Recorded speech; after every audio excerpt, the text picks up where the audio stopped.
오늘 본문은 예수님이 재림에 대하여 말씀하시는 세 번째 말씀입니다. 앞에 두 가지는 비유로 우리 주님께서 말씀을 하셨지만은 이 마지막 세 번째만큼은 예수님께서 직접 그날에 어떤 일이 있을 것을 생생하게 우리에게 보여주심으로써 우리가 어떻게 재림을 준비하며 살아가야 할 것인가 우리에게 말씀하고 계십니다. 예수님께서 공적으로 가르치시는 것은 이것이 마지막이에요. 그 다음은 십자가를 지는 길로 가게 되어 있습니다. 그래서 우리가 오늘 예수님께서 하신 말씀은 굉장히 중요하게 생각을 해야 되는 본문입니다.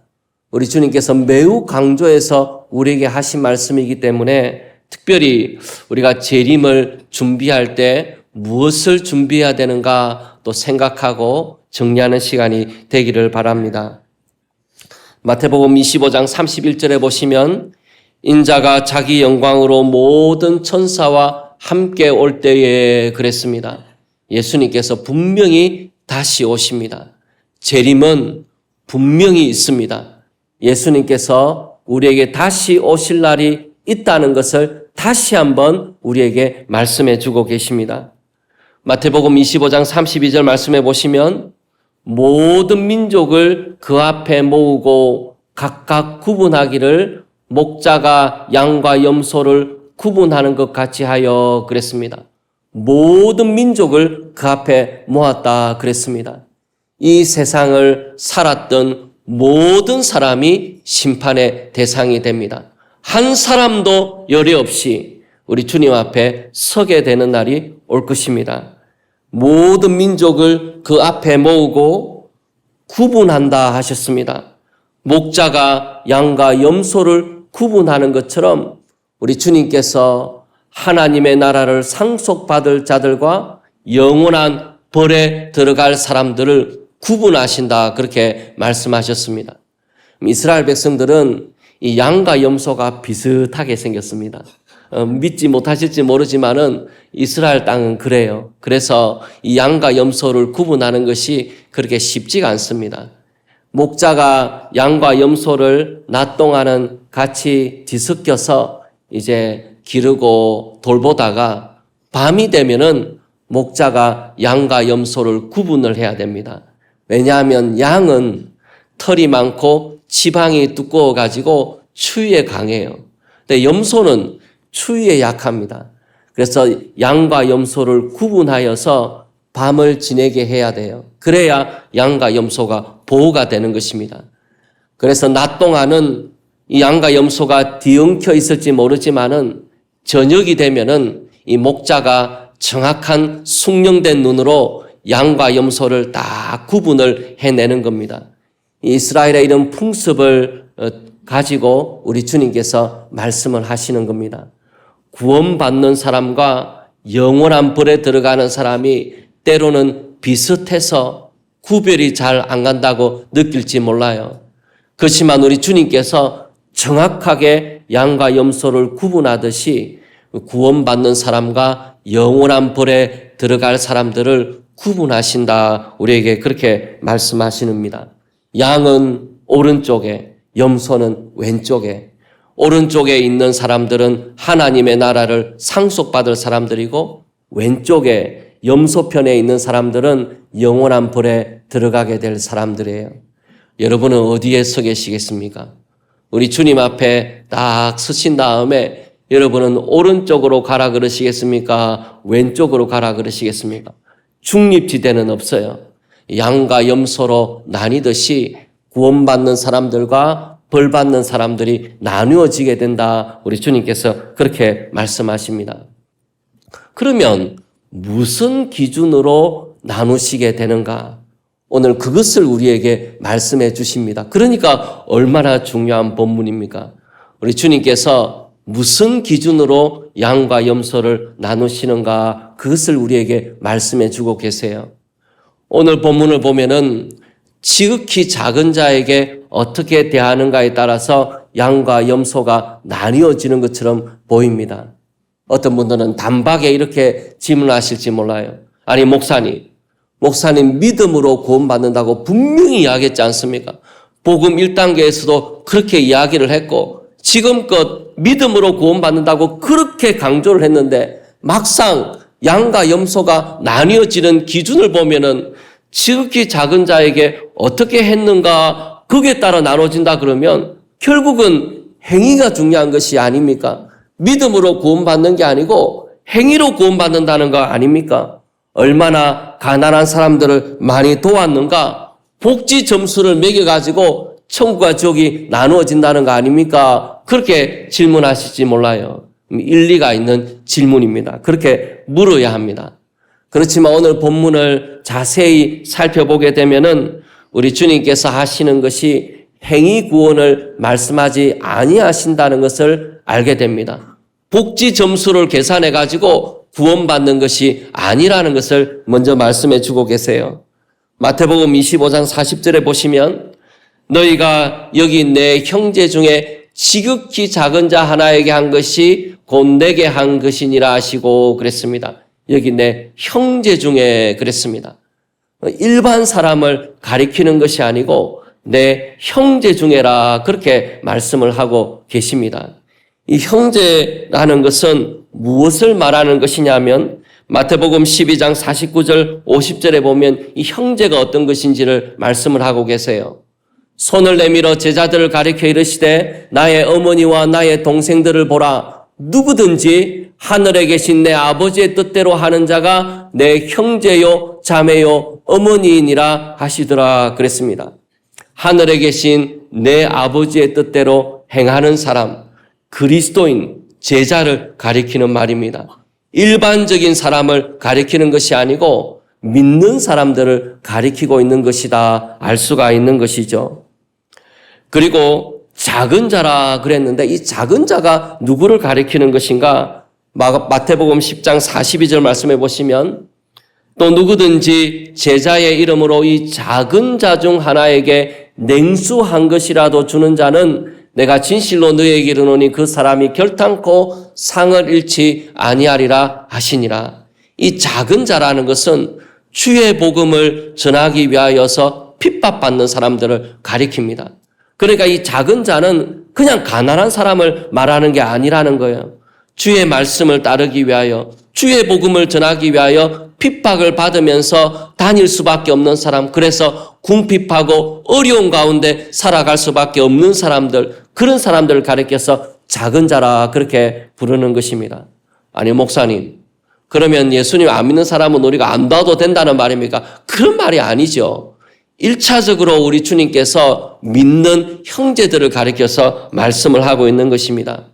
사도 바울이 이것에 대해서 잘 정리를 해놨는데 갈라디아서 6장 10절 말씀해 보십시오. 그러므로 우리는 귀에 있는 대로 모든 이에게 착한 일을 하되 모든 사람에게 선행을 베풀되 더욱 믿음의 가정들에게 할지니라. 그리스도인들에게 우선순위가 있는 것이죠. 그래서 믿음의 형제 자매들을 잘 돌보는 것에, 돌아보는 것에 대하여 말씀을 하고 있는 것입니다. 막연히 가난한 사람을 말하는 것이 아니고 믿는 형제들을 가리키는 것이다. 이것이 무엇을 의미하는 것입니까? 그것은 여기서 질문하고 있는 것은 얼마나 가난한 사람들을 도왔는가 복지 점수를 말하고 있는 것이 아니고 주와 그리스도를 따르는 제자들에 대한 반응을 가리키는 것이라는 것을 우리가 알 수 있다는 것입니다. 무슨 말이냐면요. 사도 바울이 예수님 만나기 전에는 예수님 믿는 사람들을 핍박했지 않습니까? 예수님을 믿기 전에는 예수님 믿는 사람들을 귀하게 여기지 않습니다. 핍박하고 어렵게 하고 그들이 조롱과 조소를 당할 때도 하나도 안타까운 마음이 없어요. 그들을 돌아볼 마음이 없다는 것입니다. 예수님을 믿고 나면, 주님을 만나고 나면은 그 다음에 예수님 믿는 사람들이 눈에 들어오는 것이죠. 나와 형제된 사람들, 자매된 사람들이 눈에 들어오게 되는 것입니다. 그러니까 여기서 내 형제 중에 지극히 작은 자라고 말씀하시는 것은 무슨 뜻이냐면 복지 점수, 행위 구원을 말하고 있는 것이 아니라 우리 주님과 주님을 따르는 제자들에 대한 반응을 물어보는 것이라는 겁니다. 우리 주님을 만났기에, 우리 주님을 사랑하기에 형제 자매된 함께 믿는 사람들에 대하여 관심을 가질 수밖에 없다는 것이죠. 그러니까 믿음에 대하여 우리에게 묻고 있는 것이다. 믿음과 전혀 동떨어져서 행위에 대하여 주님이 보시는 게 아니고 우리의 믿음을 보시고 있는 것이다. 그것을 우리가 알 수 있다는 것입니다. 오늘 본문은 조금 설명을 필요로 한 부분이기도 한데 저는 오늘 본문이 참 무섭습니다. 두렵다는 생각이 들어요. 제가 아무리 이걸 읽어봐도 이 구절은 두려워요. 왜 그러냐면은 우리의 생각과 다르기 때문입니다. 우리 주님이 보시는 것이 우리가 일반적으로 보는 것하고 생각하는 것하고 다르다는 거예요. 그래서 이 본문을 주목해서 볼 필요가 있다는 것입니다. 우리 주님께서 어떤 부분에서 다르게 보시는가? 오늘 본문을 보면은 3가지 정도를 우리에게 말씀해 주고 계세요. 이런 부분이 우리의 생각과 다른 부분이 있다는 것입니다. 오늘 그것을 함께 나누려고 그럽니다.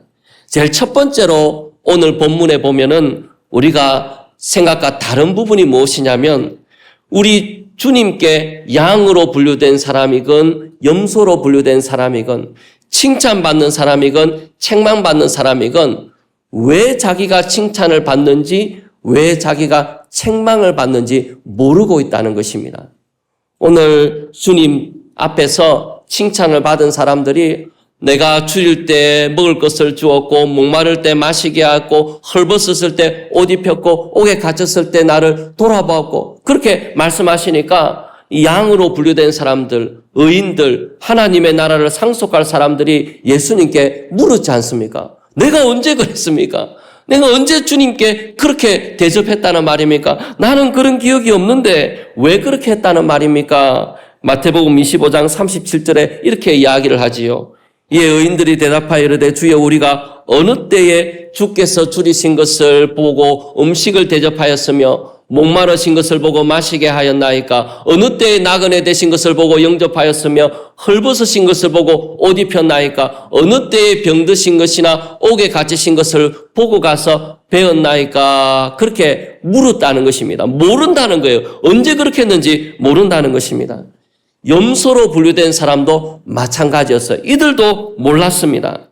마태복음 25장 44절에 보면 그들도 대답하여 이르되 주여 우리가 어느 때에 주께서 줄이신 것이나 목마르신 것이나 나그네 되신 것이나 헐벗으신 것이나 병드신 것이나 옥에 갇히신 것을 보고 공양하지 아니하더이까? 내가 주님을 만났더라면 그랬을 리가 없다는 거예요. 내가 아예 주님과 모르고 살아간 것이 아니라 이들은 예배드리는 사람이었는지도 모릅니다. 주를 위하여 봉사하는 사람이었는지도 몰라요. 그런데 내가 주님을 만났더라면 당연히 내가 주님을 대접했겠지요. 내가 어떻게 주님을 모르고 그냥 지나칠 수가 있습니까? 내가 그런 사람이 아니라는 거예요. 그러니까 이들은 내가 언제 그렇게 했는지 모르고 있다는 것입니다. 그게 참 두려운 일이에요. 마태복음에 보면은 비슷한 구절이 또 나오는데 우리 주님으로부터 거짓 선지자들이라고 책망을 받는 자들이 나옵니다. 마태복음 7장 22절에 보면 이렇게 되어 있는데 그날에 많은 사람이라 그랬습니다. 적은 사람이 아니고 많은 사람이 나더러 이르되 주여 주여 우리가 주의 이름으로 선지자 노릇하며 주의 이름으로 귀신을 쫓아내며 주의 이름으로 많은 권능을 행하지 아니하였나이까 하리니 그랬습니다. 자기들은 귀신도 쫓아내고 권능도 행하고 선지자 노릇까지 했다는 거예요. 주의 이름으로 말씀도 전하는 사람들이었다는 겁니다. 그런데 거짓 선지자들이 책망을 받게 됐을 때 자기가 왜 그런 책망을 받았는지를 몰랐다는 것이죠. 그것이 참 무서운 부분이라는 것입니다. 양으로 분류된 사람들이 기억을 하지 못하는 것은 이것은 자기가 한 번도 이걸 공로라고 생각한 적이 없다는 거예요. 여러분, 양으로 분류된 사람들, 주님의 하나님의 나라를 상속받을 사람들의 특징이 뭡니까? 자기가 열심히 하고 있지만 자기가 열심히 하고 있다는 것을 모르고 있다는 거예요. 내가 하나님 앞에 자격을 갖추어 간다고 생각하지 않는다는 거예요. 내가 공로를 쌓아가고 있다. 내가 이렇게 주님을 봉사했다. 그렇게 생각 안 한다는 겁니다. 당연히 해야 될 일을 하고 있을 뿐이라고 생각하는 것이죠. 우리가 습관적으로 하는 것은 기억이 나지 않는 법입니다. 내가 내 본성을 따라서 습관적으로 하게 되면 그는 기억이 안 나요. 아침에 이빨을 닦았는지 안 닦았는지, 자기도 모르게 양치질 했는지 안 했는지 그 기억 못 하잖아요. 그런 것처럼 내가 습관적으로 하는 것은 기억을 못 하는 겁니다. 내가 변화된 본성으로 주님을 만나서 새롭게 된 본성을 따라서 행하게 된 일은 내가 그것을 공로라고 생각하지 않는다는 거예요. 그래서 모르는 것입니다. 악한 사람들은 그냥 주님을 지나쳤습니다. 그들이 그렇게 한 것은 그들의 악한 본성을 따라한 일이에요. 그래서 그들은 기억을 못하는 것입니다. 악한 본성을 따라서 너무나 악하게 했는데 그들이 악하기 때문에 이게 악하다는 걸 모르고 있다는 거예요. 그래서 이들은 그냥 지나치게 된 것이죠. 파스칼이라는 사람이 팡세라는 책에서 이렇게 짧게 이야기한 적이 있습니다. 택함을 받은 자들은 자신의 미덕을 알지 못하고 버림받은 자들은 자신의 죄의 심각성을 알지 못한다. 이것이 사람의 본성인 것이죠. 너무나 맞는 말이라는 생각이 드는 것입니다. 이 하나님의 나라를 상속받을 사람들은 하나님 앞에서 변화된 본성에서 흘러나오는 일을 한 겁니다. 너무나 자연스러운 일을 한 거예요. 그래서 그들은 기억을 못하고 있는 것이죠. 로이드 존스 목사가 이렇게 이 부분에서 말한 적이 있습니다. 양은 양의 일을 하는 것이고 염소는 염소의 일을 하는 것입니다. 여기 마태복음 25장 마지막 부분은 염소가 양이 되는 방법을 가르쳐 주는 것이 아니라는 거예요. 양은 양이기 때문에 양의 일을 하는 것이고 염소는 염소이기 때문에 염소 일을 하는 것이고 우리 주님께서 그거 보시고 양과 염소를 구분해 내신다는 것입니다. 그래서 이 변화된 본성으로 주님 뜻을 따랐기 때문에 주님을 만난 사람들은 착한 일을 해도 그것이 착한 일이라고 생각을 안 하고 다 잊어버리게 됩니다. 여러분 잊어버리시기를 바라요. 내가 주를 위하여 얼마나 봉사하고 수고했던지 다 잊어버리시기를 바랍니다. 그래서 마지막 날에 주님 앞에 서서 내가 주를 위해서 이렇게 하나도 한 것이 없다. 그런 모습으로 주님 앞에 서게 되기를 바랍니다. 당연한 일을 했기 때문에 변화된 본성으로 일을 했기 때문에 그런 결과가 일어나게 되는 것이죠. 그러니까 이 본문은 구원받는 방법을 가르쳐 주는 것이 아니고 어떤 사람이 진짜로 주님을 만났다면 진짜 믿음이 그 마음에 있다면 어떤 증거들이 나타나는가 어떤 모습들이 보이겠는가 그걸 우리에게 보여주고 있는 본문이라는 것입니다. 두 번째로 이 본문이 우리에게 좀 다르게 말하고 있는 부분이 뭐냐면 우리 주님께서 예수님께서 가난한 사람들, 연약한 사람들, 사람들이 주목하지 않는 사람들과 자기를 동일시한다는 것입니다. 그럼 이것이 얼마나 놀라운 부분인지 몰라요. 우리의 눈이 열려지기를 원합니다. 40절에 보면은 이런 구절이 있는데 내가 진실로 너희에게 이르노니 너희가 여기 내 형제 중에 지극히 작은 자 하나에게 한 것이 곧 내게 한 것이니라 하시고 그랬습니다. 우리 주님께서 이 형제 가운데 지극히 작은 사람들, 헐벗고 굶주리고 제대로 사람들이 주목하지 않는 소외되어 살아가고 있는 그 사람들이 자기와 같다고 말씀을 하고 계세요. 그들에게 한 것이 곧 주님께 한 것이다. 예수님께 한 것이다. 그렇게 말씀을 하고 계십니다. 우리 주님은 만왕의 왕이십니다. 만주의 주가 되십니다. 모든 이름이 그 예수의 이름 앞에 꾸러지게 될 것입니다. 그 영광의 주님이 지극히 작고 연약해 보이는 한 형제와 자기를 동일시한다는 것이죠. 오늘 본문에 보면 지극히 작은 자들이 아닙니다. 지극히 작은 자 하나라 그랬습니다. 지극히 작은 자들 여러 명이 아니고 지극히 작은 자 단 한 명에게 한 것이 우리 주님께 한 것이다. 그렇게 우리에게 말씀하고 있다는 것입니다. 우리 주님이 어떤 분인지 알게 되기를 바라요. 우리 주님이 중요하게 여기는 것이 무엇인지를 우리가 알게 되기를 바랍니다. 투르의 마틴의 이야기가 교회 역사에서 유명한 이야기입니다. 이분은 원래 예수님 믿는 사람도 아니었어요. 이분은 로마의 군인이었습니다. 어느 추운 겨울날 길을 걸어가고 있는데 자기에게 도움을 요청하는 구글하는 사람을 만나게 됐습니다. 만나게 됐는데 보니까 옷을 거의 제대로 입지도 못하고 추위에 벌벌벌 떨면서 자기에게 도움을 요청하고 있는 거예요. 이 마틴이라는 사람이 길을 가다가 그걸 보고 나서 자기 몸을 뒤져보니까 돈이 하나도 없어요. 가지고 있는 것이라고는 무기하고 자기가 입고 있는 외투밖에 없었던 겁니다. 그래서 그분이 칼을 꺼내가지고 자기가 입고 있는 외투를 절반으로 잘랐습니다. 그래서 가난한 사람에게, 그 구걸하고 있는 사람에게 절반을 주고 자기는 절반을 입고 그렇게 길을 떠났어요. 사람들이 비웃고 조롱하고 어떻게 저렇게 입고 다니느냐고 사람들이 그랬죠. 그날 밤에 마틴이 꿈을 꾸게 되었습니다. 꿈을 꾸게 됐는데 우리 주님이 자기의 꿈에 나타났어요. 꿈에 나타났는데 우리 주님이 절반만 외투를 걸치고 우리 주님께서 나타나신 겁니다. 그리고 마틴에게 이렇게 이야기를 하셔요. 아직 예비 신자인데 마틴이 이 옷으로 나를 입혔다. 우리 주님께서 그렇게 말씀하신 겁니다. 여러분, 우리 주님이 그런 분이에요. 지극히 작은 형제에게 한 것이 우리 주님께 한 것이다 말씀하고 있습니다. 여러분, 예수님 한번 대접하고 싶으십니까? 나를 위해 십자가에 죽으신 그 예수님을 한번 참 멋있는 곳에 한번 대접하고 싶다, 그런 마음이 드시거들랑 우리 형제들 가운데서 가장 가난하고 어렵게 살아가고 있는 사람들, 그런 사람들을 데려다가 대접하십시오. 그러면 우리 주님이 그 사람들과 같기 때문에, 그 사람들과 동일시하셨기 때문에 우리 주님이 드신 것이 되는 것이죠. 그런 사람들에게 선물하십시오.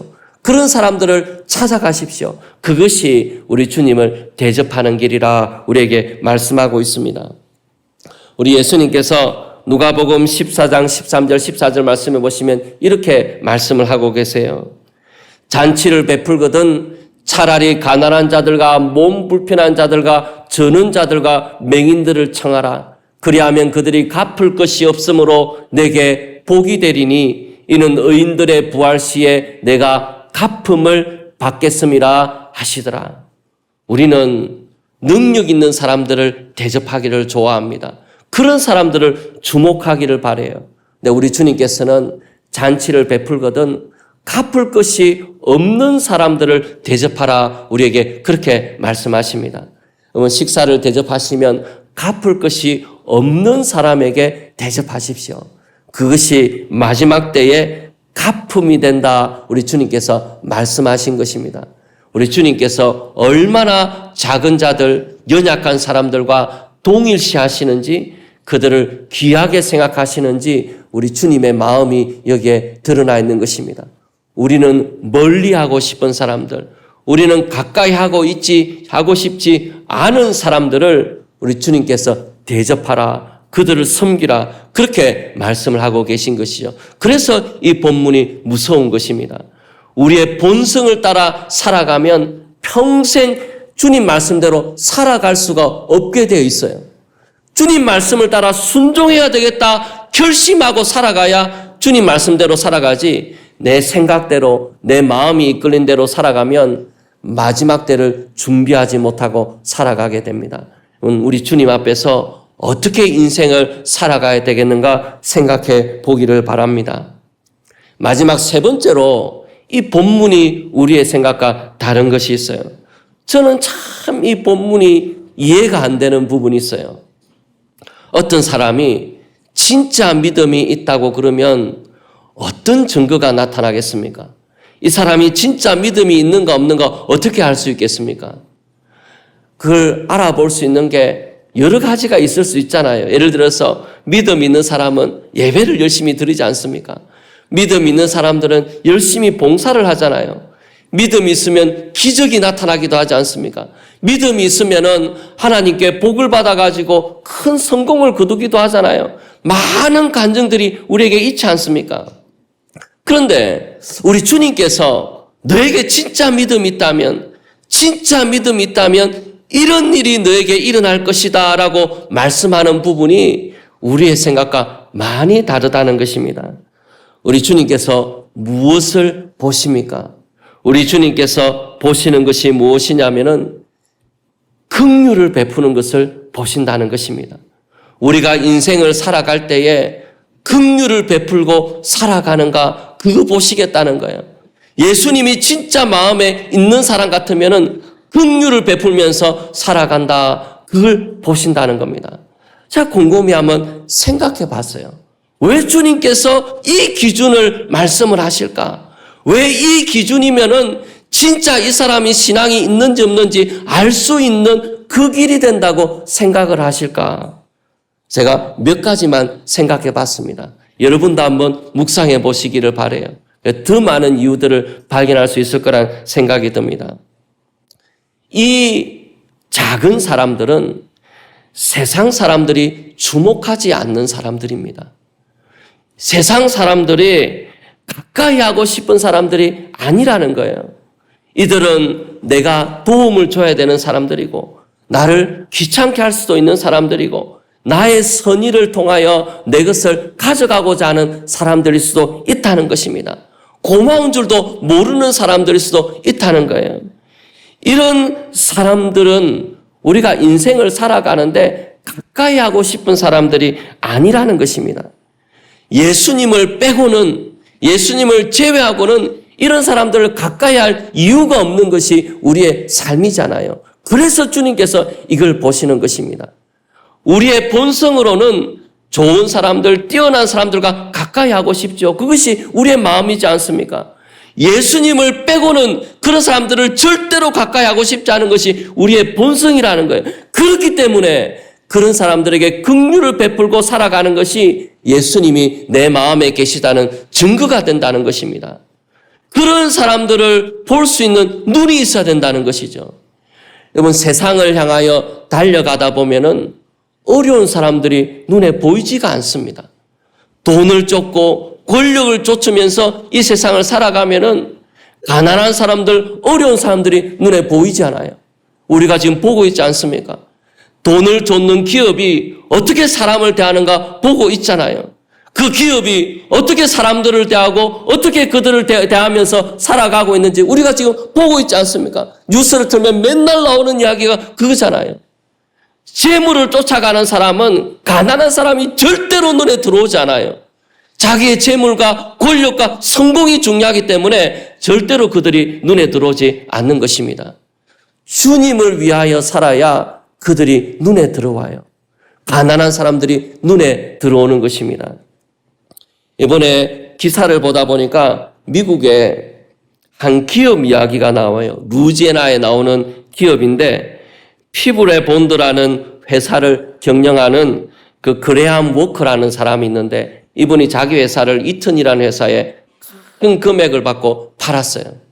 팔면서 자기 회사에 있는 이 540명의 사람들에게 보너스를 받게 했는데 한 사람당 얼마씩 돌아가게 했느냐면 6억 4천만 원씩.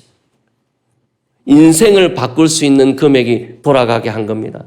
그러면서 자기가 생각한 게 그게예요.